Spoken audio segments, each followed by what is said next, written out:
Hello hi, कैसे हैं आप लोग। I welcome you all to our channel biology lounge. और आज हम पढ़ने वाले हैं about models of succession. So before coming to this video, I hope आपने इससे पिछला video which was about succession वो देख लिया होगा, और अगर नहीं देखा है तो प्लीज आप एक बार जाइए और उस वीडियो को जरूर देखिए, सो दैट आपको एक बेसिक आइडिया पता हो कि सक्सेशन क्या होता है। Only then will be able to understand कि मॉडल्स ऑफ सक्सेशन क्या है, right. So it was given by J.H. Connell and R.O. Slatyer. ये दोनों साइंटिस्ट के नाम हमें पता होने चाहिए, that the different models of succession were given by these two scientist, right. Now models of succession है क्या, what are we going to study in this video? So models of succession explain the ecological processes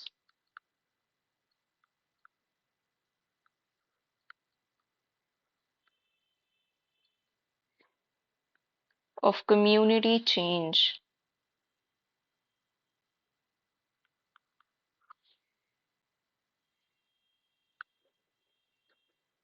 during succession।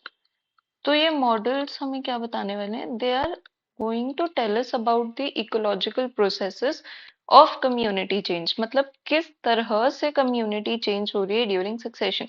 Succession में हमने पढ़ा था कि बार बार biological community change होती है, उसी को सक्सेशन बोलते हैं। तो यहाँ पे हम इकोलॉजिकल पर्सपेक्टिव से देखने वाले हैं कि कैसे कम्युनिटी चेंज होगी ड्यूरिंग सक्सेशन, राइट। तो इसी को एक्सप्लेन करते हैं models of succession. There are three models of succession, तीन मॉडल्स हैं जिनके बारे में हम पढ़ेंगे। कौन कौन से? First is the facilitation model, facilitation model. Second is inhibition model and third is tolerance model. तो हम इन तीनों ही मॉडल्स को डिटेल में समझेंगे कि फैसिलिटेशन मॉडल क्या एक्सप्लेन करता है, इनहिबिशन मॉडल क्या करता है, और टॉलरेंस मॉडल क्या करता है। ये तीनों मॉडल्स एक ही चीज को समझाएंगे कि कैसे कम्युनिटी चेंज हो रही है ड्यूरिंग सक्सेशन। तीनों का अपना अलग अलग मानना है, they both have different perspective कि किस हिसाब से कम्युनिटी जो है वो चेंज होती है। तो हम तीनों को एक एक करके समझेंगे। So let's start with facilitation model. सबसे पहले हम देख रहे हैं फैसिलिटेशन मॉडल। अच्छा, किसी को फैसिलिटेट करने का मतलब क्या होता है जनरल इंग्लिश में?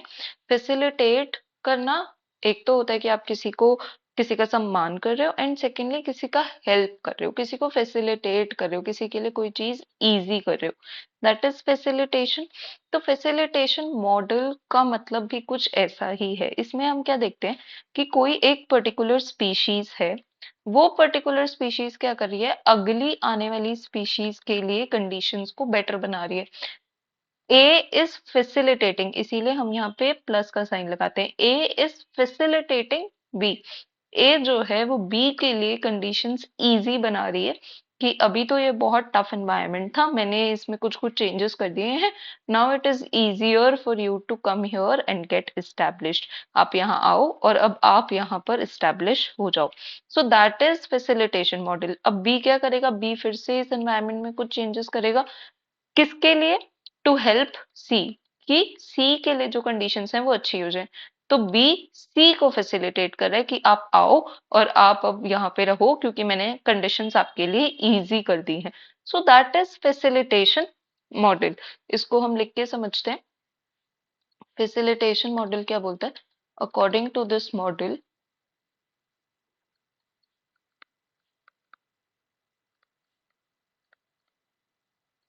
The pioneer species, I hope अगर आपने पिछली वीडियो देखी है तो आपको पता होगा। पाइनियर स्पीशीज क्या होते हैं? दे आर दी स्पीशीज जो सबसे पहले किसी एरिया को इन्वेड करती हैं, वहां पे रहना शुरू करती हैं, राइट। सो उसको पाइनियर स्पीशीज कहते हैं। तो पाइनियर स्पीशीज क्या करेंगे? The pioneer species modify the site,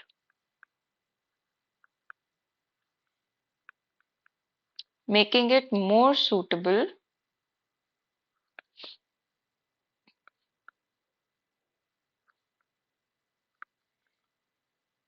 for invasion by other species. यही चीज हमने बोली कि जो पाइनियर स्पीशीज हैं इस वाले सक्सेशन में जो मैंने यहाँ पे ड्रॉ किया हुआ है, इसमें पाइनियर स्पीशीज कौन सी होगी? ए होगी। तो हम क्या कह रहे हैं कि जो पाइनियर स्पीशीज है, जो स्पीशीज सबसे पहले आई, वो उस साइट को मॉडिफाई करेगी, उसको चेंज करेगी such that it becomes easier for the next species to invade, such that ये जो बी है, जो नेक्स्ट स्पीशीज है, उसके लिए इजी हो जाए इस साइट को इन्वेड करना, इस साइट पे रहना। सो दैट इज फैसिलिटेशन मॉडल। एक स्पीशीज दूसरी स्पीशीज का हेल्प कर रहा है वहां पर इस्टेब्लिश होने में। इसको हम एक और तरीके से कैसे बोल सकते हैं? That the species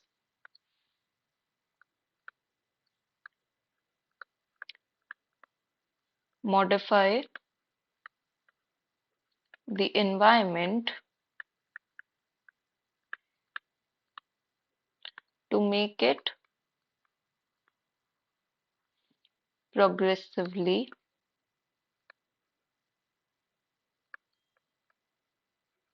less suitable for themselves and increasingly more suitable for succeeding species।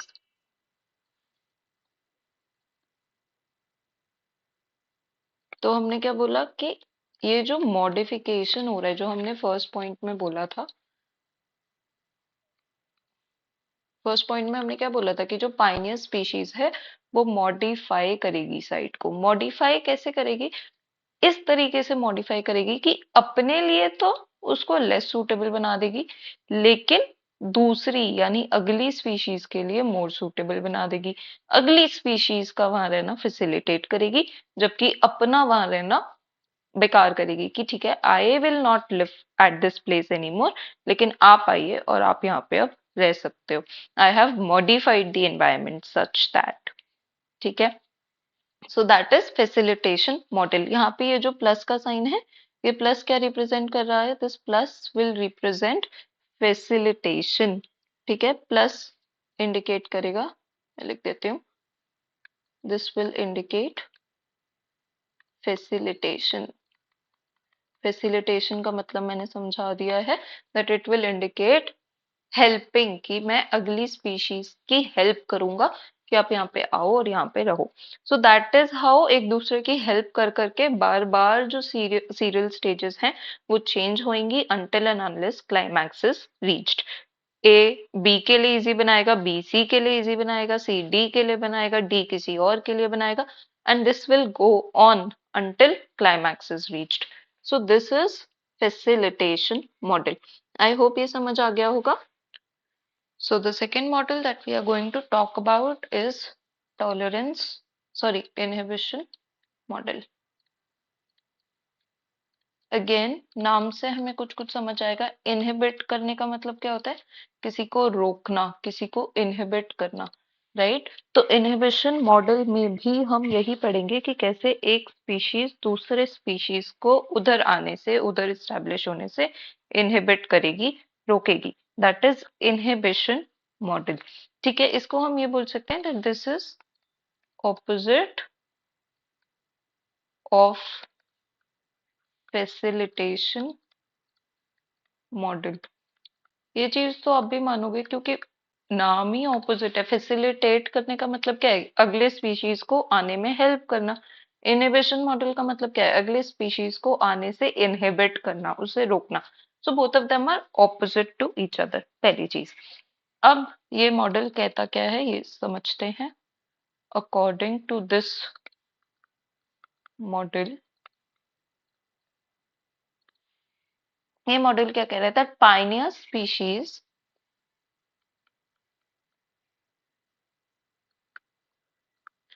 make the environment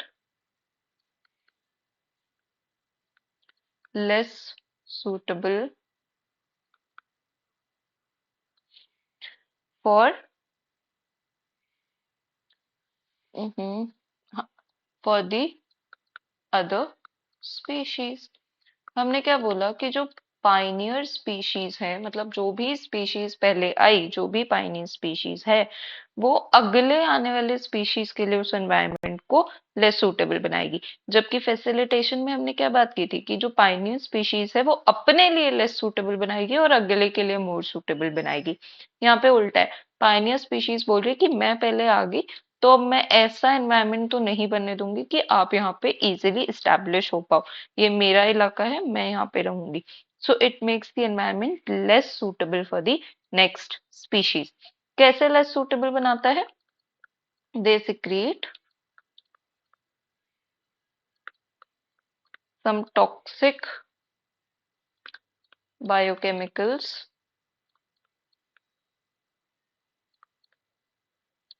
जिन्हें हम अलीलो केमिकल्स बोलते हैं,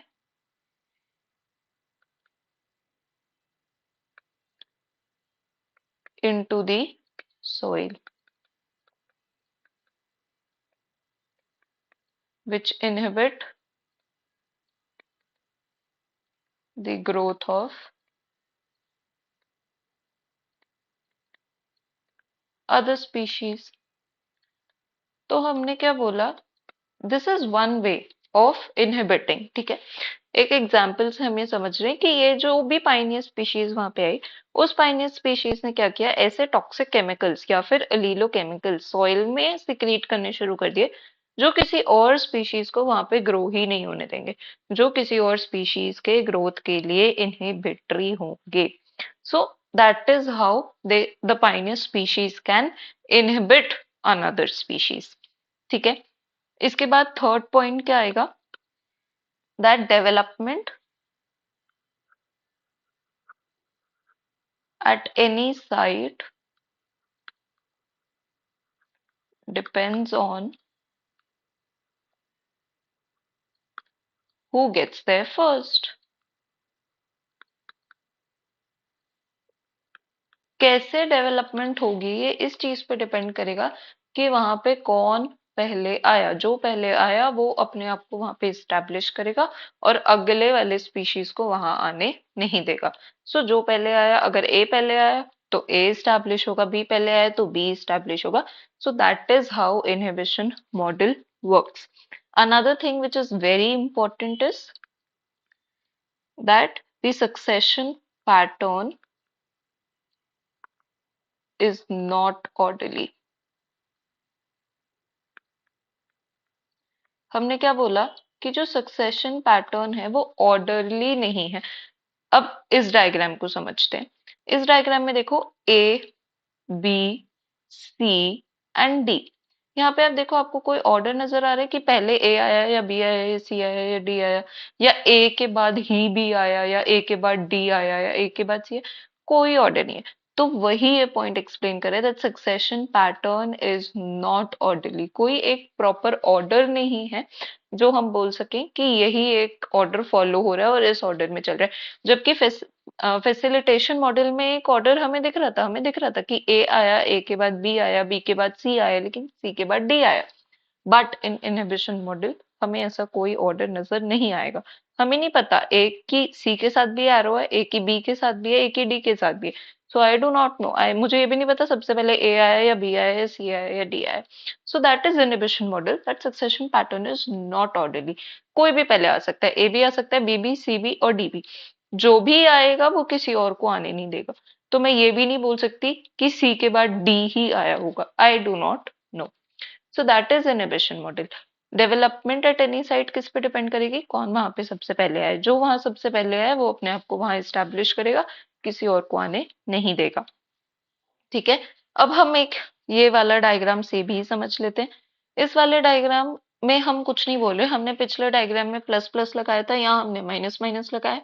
माइनस माइनस इसलिए लगाया है that this minus is just signifying inhibition, कि अगर ए यहाँ आता है तो ए बी को यहाँ आने नहीं देगा, उसको वो इनहिबिट करेगा। बी अगर फिर भी जैसे तैसे यहाँ पे स्टैब्लिश हो गया तो वो सी को यहाँ नहीं आने देगा। यहाँ पे मैं कोई ऑर्डर स्पेसिफाई नहीं कर रही हूँ कि ए के बाद बी आया, बी के बाद सी, नहीं। यहाँ पे मैं एक जनरल बात कर रही हूँ कि जो भी स्पीशीज यहाँ पर स्टैब्लिश हो गई वो नेक्स्ट स्पीशीज को यहाँ स्टैब्लिश होने नहीं देगी, उसका इफेक्ट नेगेटिव इफेक्ट होगा, जबकि फैसिलिटेशन मॉडल में उसका पॉजिटिव इफेक्ट हो रहा था। So that is how both of them are opposite to each other. I hope समझ आ गया होगा। So now let's go to the next topic, or the next model, I should say, which is facilitation. What facilitation model, which is tolerance model. The third and the last model, that is tolerance model. Again, नाम से decode करने की कोशिश करते हैं। Tolerance, किसी को tolerate करना। आप यहाँ पे रह रहे हो, आप मुझे पसंद भी नहीं हो, आप मुझे नापसंद भी नहीं हो, आपके होने ना होने से मुझे कोई फर्क नहीं पड़ता। I am just tolerating you. मैं आपके लिए चीजें आसान नहीं करूंगा, लेकिन मैं आपके लिए चीजें मुश्किल भी नहीं करूंगा। I will just tolerate you कि आप भी रहिए, मैं भी रहूंगा, and that is how we are going to exist.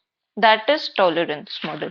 तो इसमें हम ये बोल सकते हैं that the new pioneer species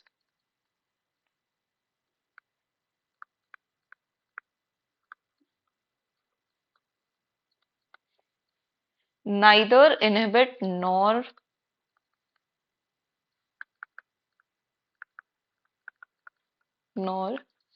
facilitate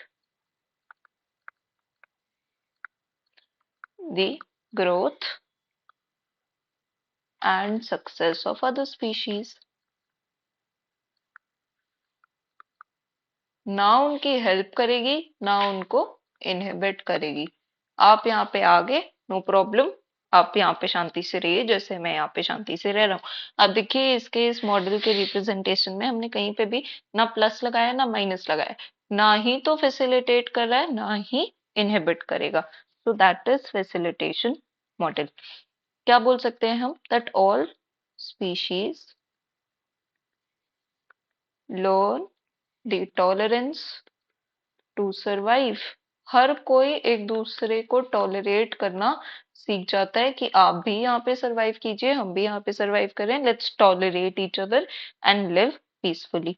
लेकिन क्या होगा, जो वीक स्पीशीज है get eliminated with time. Obviously जो वीक स्पीशीज हैं, जो कंपटीशन नहीं कर सकती, दूसरी स्पीशीज के साथ compete नहीं कर सकती, दे तो विल गेट एलिमिनेटेड ना। ऑब्वियस सी चीज है, वो एक नेचुरल प्रोसेस है। अगर आप इतने स्ट्रांग नहीं हो कि आप वहां पे दूसरी स्पीशीज के साथ compete कर पाओ या रह पाओ, यू विल गेट एलिमिनेटेड।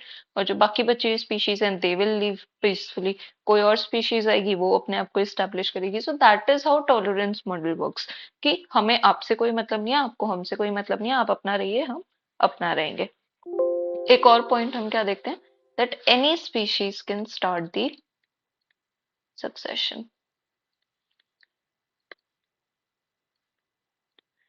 क्यों? क्योंकि ना तो कोई हेल्प कर रहा है। जब हमने फैसिलिटेशन मॉडल देखा था तो हम क्या बोल रहे थे, that A was helping B to get established, B was helping C to get established। तो अगर मैं डायरेक्टली C को बोलूं कि जा भाई जाके उस एनवायरनमेंट में रह ले, C नहीं रह पाएगा, क्योंकि C को एक पर्टिकुलर एनवायरनमेंट चाहिए जो एनवायरनमेंट उसको B ने बना के दिया है। B को भी एक पर्टिकुलर एनवायरनमेंट चाहिए जो उसको A ने बना के दिया है। But that is not the case with tolerance model. Tolerance model में कोई किसी की हेल्प कर ही नहीं रहा है, everybody is on their own. So any species can come and they can start the succession process because nobody is helping nobody, also nobody is inhibiting nobody। ऐसा नहीं है कि अगर बी वहां पे आ गया तो ए उसको प्रॉब्लम देगा कि नहीं नहीं नहीं आप नहीं आ सकते। सो किसी को किसी से कोई फर्क नहीं पड़ रहा है, and that is how tolerance model is going to work. Also let's try to understand this diagrammatic representation also। इसमें आप ये देखो, A से भी स्टार्ट हो सकता है, ये एरो क्या रिप्रेजेंट करिए कि B से भी स्टार्ट हो सकता है, ये एरो क्या रिप्रेजेंट करिए C से भी हो सकता है, और ये लास्ट एरो रिप्रेजेंट करिए कि D से भी हो सकता है। तो the last point that any species can start the succession. A भी कर सकता है, B भी कर सकता है, सी भी कर सकता है, डी भी कर सकता है। Anybody can come and they can get establish, और वहीं से सक्सेशन जो है वो स्टार्ट हो जाएगा। ए के बाद सी भी आ सकता है, बी के बाद डी भी आ सकता है। ऐसा कुछ नहीं है कि A is making conditions better for B और समथिंग लाइक दैट। कोई भी आके वहां पे इस्टेब्लिश हो सकता है, कोई फैसिलिटेशन नहीं है, कोई इनहिबिशन नहीं है। That is tolerance model. इन तीनों के diagrammatic representation are very very important. अगर आपको कुछ एक्सप्लेनेशन नहीं भी दिया है, सिर्फ ये डायग्रामेटिक रिप्रेजेंटेशन दिया हुआ है, तो हमें पता होना चाहिए। अगर प्लस प्लस का साइन है तो फैसिलिटेशन मॉडल है, अगर कोई ऑर्डर नहीं है या फिर नेगेटिव साइन है तो इनहिबिशन मॉडल है, और अगर इस तरीके का डायग्रामेटिक रिप्रेजेंटेशन है तो it is going to represent tolerance model. तो ये तीनों बहुत क्रिस्टल क्लियर होने चाहिए। So now let's sum it up. तो इसको हम सम अप कर लेते हैं। टू सम अप, अभी तक हमने क्या देखा, कौन सी तरह की इंटरैक्शंस देखी, वो हम देख लेते हैं। तो जो पाइनियर स्पीशीज हैं, पहली चीज क्या है, द पाइनियर स्पीशीज में facilitate the later species by making the environment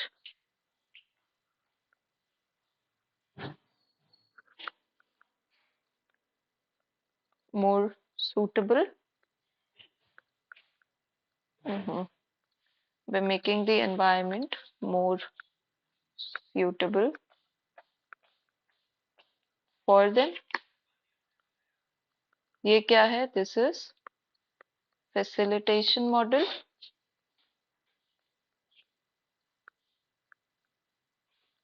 Second interaction क्या हो सकती है, the early species may inhibit the later species.